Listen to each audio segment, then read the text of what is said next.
नमस्कार मेरी YouTube family हमशका voice में आप लोगों का स्वागत है। कहानी अच्छी लगे तो लाइक कमेंट शेयर कीजिएगा और चैनल पर न्यू है तो चैनल को सब्सक्राइब कीजिएगा। आइए सुनते हैं फिर से एक नई कहानी। माँ जी, अब ना तो उम्र रही और ना ही शौक रहा। अब इन गहनों का मैं क्या करूँगी? इन्हें आप ही रख लीजिए, जिसे देना हो उन्हें दे देना। अब मुझे इनकी ज़रूरत नहीं है। वैसे भी इन गहनों ने मेरे चरित्र पर दाग लगा दिए थे। अब मुझे ऐसी दागदार चीज़ें पसंद नहीं है। सरला के मुँह से ये बातें सुनकर सासू माँ संती देवी हैरान रह गई।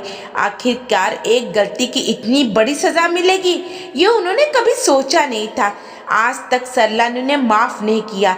सोच सोच कर अपने पल्लू से अपने आंसुओं को पोंछ रही थी। सरला तो ये कहकर अपने कमरे में तैयार होने चली गई। संती देवी ने आशा भर नजरों से अपने बेटे मोहन की तरफ देखा। अपनी माँ को इस तरह कातर भाव से देखते देखकर मोहन से बर्दाश्त नहीं हुआ। वो भी सरला के पीछे पीछे कमरे में चला गया। वहाँ और भी महिलाएं मौजूद थी। मोहन को कमरे में आया देखकर सब लोग उस कमरे से बाहर निकल गए। अब कमरे में सिर्फ सरला और मोहन ही थे। मोहन ने सरला से कहा, आज इस खुशी के दिन पर इन सब बातों का क्या दुख था? माँ का दिल रखने के लिए गहने पहन लेती। आप तो जानते हैं ना कि मुझे गहने पहनने का कोई शौक नहीं है। फिर मुझे आकर क्यों कह रहे हो? तुम पिछली बातों को भूल क्यों नहीं जाती? वक्त बदल चुका है, अब तो लोग भी बदल चुके हैं, पर तुम तो एक ही बात को पकड़ कर बैठी हो। माना कि वक्त बदल चुका है, लोग भी अब शायद बदल चुके हैं, पर उस दिन की टीस तो आज भी मन में है। वही तो है, नहीं जाती। देखो, तुम मेरी बात जबरदस्ती मत कीजिए। आपको पता है ना कि मैं गहने नहीं पहनने वाली। सरला ने पलटकर मोहन को कहा, पर जिन नजरों से उसने मोहन की ओर देखा, उन नजरों को वो झेल नहीं पाया। चुपचाप कमरे के बाहर निकल गया। आज सरला के बेटे की शादी है। घर में नई बहू आने वाली है, इस पीढ़ी की पहली बहू। सरला के बड़े बेटे अमर की पत्नी और संती देवी की पोत बहू। घर में अच्छी खासी रौनक थी और मेहमानों का अच्छा खासा आना लगा हुआ था। बाहर हलवाई पकवान में जुटे हुए थे। पूरा घर पकवान से महक उठा था। मेहमान आते जा रहे थे, खाना खाकर फ्री होते जा रहे थे। बारात भी बस 2 घंटे बाद खाना होने वाली थी। घर की महिलाएं और लड़कियां सजने संवरने लगी थी। सब एक से बढ़कर एक सुंदर लग रही थी। आखिर बारात में धूम जो मचानी थी, तो लड़के और पुरुष भी क्या कम थे? सब खाना खा पीकर फटाफट तैयार होने में लग गए। आखिर बारात में कहीं कोई कमी थोड़ी न रहनी चाहिए। जबकि बुजुर्ग महिलाएं एक तरफ टोली बनाकर सज संवर कर मंगल गीत गा रही थी, वहीं बुजुर्ग पुरुष साफा पहनकर तैयार होकर अपनी अपनी कुर्सी पर बैठ चुके थे। इधर सरला भी तैयार हो रही थी कि संती देवी ने सरला को अपने कमरे में बुला लिया। उन्हें कोई काम होगा, ये सोचकर सरला तैयार होती हुई उनके कमरे में गई थी, जहां पर मोहन पहले से मौजूद था। सरला के आने के बाद संती देवी ने उसे दरवाजा बंद करने को कहा। संती देवी का आदेश पाकर सरला ने दरवाजा बंद कर दिया और उनके पास आ गई। तभी संती देवी खड़ी हुई और अलमारी का ताला खोलकर उसमें से गहनों का छोटा सा बक्सा निकाल लाई और उसे सरला के सामने खोलकर बोली, बहू, आज तू अपनी बहू लेने जा रही है और तू भी किसी से कम नहीं लगनी चाहिए। ये तेरे गहने हैं, इन्हें पहन ले। नकली गहने मत पहनना। आखिरकार हमारे परिवार की भी मान मर्यादा इज्जत है। लेकिन सरला ने कुछ भी नहीं कहा। ये देखकर संती देवी बोली, देख बहू, बाहर सब कैसे गहने में लदी फदी तैयार हुई हैं। तेरे पास भी कोई कमी है क्या? तू भी गहने पहन ले। संती देवी की बात सुनकर ही सरला ने ये बात कह दी, जिसके बाद मोहन ने सरला से ये छोटी सी बहस की थी। आखिर मोहन के कमरे से चले जाने के बाद सरला वहीं पलंग पर बैठ गई। उसे याद हो आया वो दिन जब इस घर में बहू बन करके आई थी। संती देवी शुरू से ही दबंग महिला रही थी।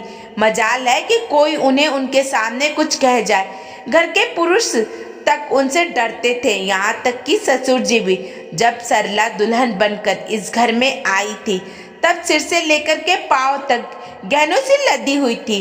काफी सारे गहने चढ़ाए थे ससुराल वालों ने, साथ ही माता पिता ने भी देने में कोई कमी नहीं छोड़ी थी।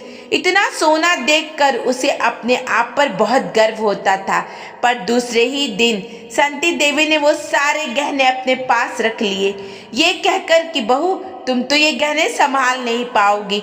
यहाँ तक कि उसके मैके के गहने भी ले लिए। सरला के पास छोड़े तो चांदी के बिछिए और चांदी की पायल और कानों की सोने की बूंदे। अब नई नई शादी में गहनों का शौक तो होता ही है। ऐसा ही शौक सरला को भी था। सरला ने 2-3 बार गहने मांगे तो संती देवी ने मना कर दिए। बहू तुम गहने संभाल नहीं पाओगी, फालतू इतने महंगे मोल की चीज पहनने की जरूरत नहीं है। पर माँ जी मुझे गहने बहुत अच्छे लगते हैं, मेरी सारी सहेलियां गहने पहनती हैं। तो तेरे अच्छे लगने के चक्कर में चोरी हो गए तो कौन जिम्मेदार लेगा? चुपचाप घर संभाल, सहेलियों के चक्कर में मत पड़। और आखिर सरला चुप हो जाती है। पर इस बार उसके छोटे भाई की शादी पक्की हो गई। मायके से बुलावा भी आ गया। अब उसे पूरा यकीन था कि संती देवी उसे गहने दे देंगी, लेकिन संती देवी ने उसे तो सिर्फ उसके मायके के गहने ही दिए, ससुराल के कुछ भी नहीं। पर सरला तो उसमें भी बहुत खुश थी, कम से कम गहने तो पहनने को मिल रहे हैं। भाई की शादी में बड़ी खुशी खुशी वो गहने पहन करके गई। शादी वाले दिन संती देवी अपने शादीशुदा बेटी जमुना और बेटे मोहन के साथ वहां पहुंची। जब वहां सरला तैयार हो रही थी तो जमुना भी उसके पास आ गई।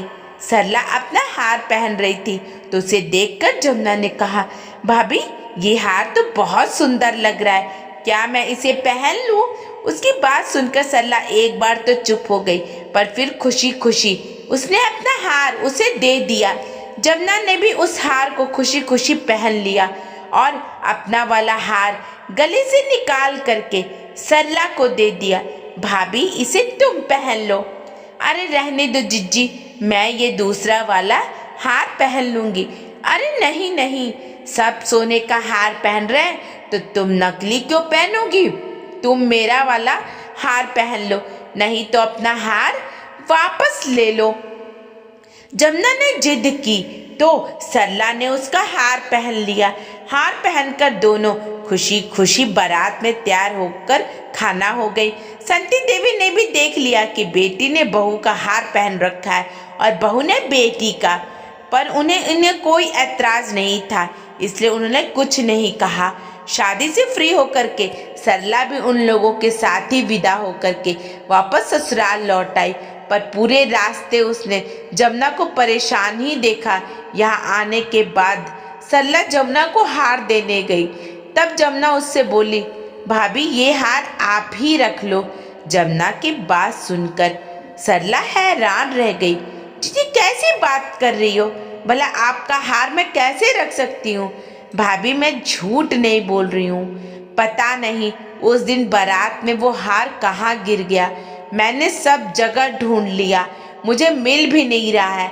अब मैं उस नुकसान की भरपाई कैसे करूं? ये मेरे ससुरालियों का चढ़ाया हुआ हार था, इसलिए तुम यह हार को रख लो। हार खो गया? अब माँ जी मुझे बहुत डांटेंगी। बड़ी मुश्किल से तो उन्होंने मुझे मेरे गहने दिए थे, इसलिए तो कह रही हूँ भाभी आप ये हार रख लो। मैं अपने ससुराल में कुछ भी बहाना बना दूंगी। नहीं नहीं जिज्जी, आप क्यों अपने ससुराल में जाकर झूठ बोलोगी? आपकी सास तो बहुत खतरनाक है। आप अपना हार ले जाओ, मैं यहाँ जैसे तैसे संभाल लूंगी। पर भाभी परवर कुछ नहीं, आप तो अपना हार अपने पास रखो। कोई आपने जानबूझकर थोड़ी ना घुमाया है, गिर गया होगा कहीं नाच गाने में, क्या कर सकते हैं? कहकर सरला ने जमुना को उसका हार दे दिया। जमुना थोड़ी देर बाद अपने ससुराल खाना हो गई। इधर संती देवी ने ससुराल से उसके सारे गहने वापस मांगे। डरते डरते सरला ने जो भी गहने थे वो सब इकट्ठे किए और संती देवी को देने गई, लेकिन उसमें हार न देख करके संती देवी बिगड़ गई। बहू हार कहाँ है? हार तो लेकर नहीं आई। माँ जी वो हार शब्द ही खाती रहेगी या कुछ बोलेगी भी? माँ जी वो हार तो गुम हो गया। हे भगवान, ऐसे कैसे गुम हो गया? बिल्कुल भी ध्यान नहीं रहता तुझे, इसलिए मैं तुझे गहने नहीं देती थी। संती देवी के चिल्लाते ही मोहन भी कमरे में आ गया। चिल्लाओ नहीं तो क्या करूं? आरती करूं तेरी पत्नी की? देख, सोने का हार घुमा करके आ गई। राम जाने घुमा करके भी आई है या किसी यार को दे करके आ गई है। माँ जी, ये आप क्या कह रही हैं? अचानक सरला की आंखों में आंसू लाते हुए बीच में ही बोली, ऐसा ना बोलूं तो क्या करूं? महंगे चीजों को घुमा करके आ गई है। अरे सोना खोना अशुभ माना जाता है। जब देखो कहती रहती है गहने दे दो, गहने दे दो। ये रख रखाव रखेगी गहनों का? एक हाथ तो इसे संभाला नहीं गया। उधर से उधर मैके में गहनों का लटका कर मटकती फिर रही थी। पता नहीं किस यार को दे आई है वो हार। संती देवी जी के मुंह में जो भी आ रहा था वो बोले जा रही थी, जबकि सरला के आंसू रुकने का नाम नहीं ले रहे थे। अपने चरित्र पर लगे लांछन के कारण सरला कुछ बोल ही नहीं पा रही थी। ये सब सुनकर उसका दिमाग वैसे ही सुन्न रह गया था। उसके मुंह से ये तक नहीं निकला कि हार उसने नहीं, जमुना ने घुमाया है। पर हैरानी की बात थी, मोहन एक शब्द नहीं बोला। उस दिन घर में सबका खाना दुश्वार हो चुका था। कुछ दिनों तक घर का माहौल खराब ही रहा। 8 दिन बाद जमुना जब अपने पति के साथ घर आई, बेटी जमाई को अचानक देखकर संती देवी हैरान रह गई। उन्होंने आने का कारण पूछा, तब दामाद जी ने पैसे निकालकर उनकी तरफ बढ़ा दिए। वो हैरानी से उनके तरफ देखने लगी। तब जमुना बोली, माँ, मुझसे भाभी का हार गुम हो गया था।